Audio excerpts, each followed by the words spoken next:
कथाकथन हा प्रकार पूर्वी खूप चालायचा बरं का, पण ह्या मधल्या काही वर्षांमध्ये असे काही वेगवेगळे मीडियाचे प्रकार बाहेर आले ना की कथाकथन मागच्या मागे कुठे गेलं कळलं सुद्धा नाही. पण रेणू सारख्या आपल्या बऱ्याच मैत्रिणी आहेत, किंबहुना माझ्या नजरेसमोर सध्या तर रेणूच दिसते आहे की जी प्रयत्न करते की कथाकथनला पुन्हा एकदा सुरुवातीचंच प्रेस्टिज मिळावं आणि पुन्हा एकदा कथाकथनाचं बीज सगळ्यांमध्येच रुजवावं. रेणू, आज आपण ह्या कथाकथनाच्या निमित्तानंच चर्चा करणार आहोत आणि सगळ्यात अगोदर मी तुझं खूप खूप स्वागत करते. Thank you so much.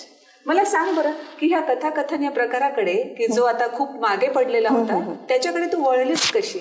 ॲक्च्युली माझे वडील बबन महामुने हे बऱ्याच वर्षांपासून साहित्य क्षेत्रामध्ये कार्यरत आहे आणि टॉप 10चे जे ऑल महाराष्ट्रातले जे कथाकथन करणारे आहेत त्यापैकी पप्पाचं एक नाव आहे. सो घरामध्ये कथाकथन हा प्रकार मला पूर्वीपासून होता आणि तो पप्पाचे कार्यक्रम जेव्हा चालायचे प्रोग्रामला तर मी सतत बघायचे आणि ते बघत बघतच मी लहानाचे मोठे झाले आणि आपसुकच नकळतपणे मी त्यांची नक्कल करायचे, करून बघायचे आणि जेव्हा माझ्या वडिलांच्या लक्षात आलं की ही चांगल्या प्रकारे सादर करते तेव्हा पप्पांनी मला पूर्ण संमती दिली की तू हे सादर कर, फक्त पूर्ण नॉलेज असून आणि पूर्ण तयारीने उतर यामध्ये, कारण की कुठलंही क्षेत्र असू द्या त्यामध्ये नुसतं उतरणं महत्त्वाचं नाही तर ते म्हणजे चांगल्यापैकी त्यामध्ये काम करून नंतर अभ्यासरित्या उतरणं फार महत्त्वाचं असतं.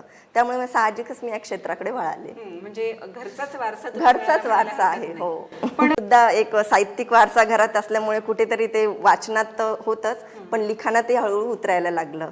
नंतर हळूहळू कविता, कथा, पण या सगळ्यांमध्ये माझा कथा फार महत्वाचा आवडीचा प्रकार होता आणि म्हणूनच तू कथाकथन प्राधान्याने करतेस. हो, नक्की बरं, या सगळ्या तुझ्या प्रवासादरम्यान एखादा असा अनुभव असू शकेल की जो तुला खूप आवडला किंवा आपल्या मैत्रिणींना सांगायलाच हवं असं काही तुला वाटत असेल? म्हणजे आपल्या क्षेत्रामधलंच. राईट.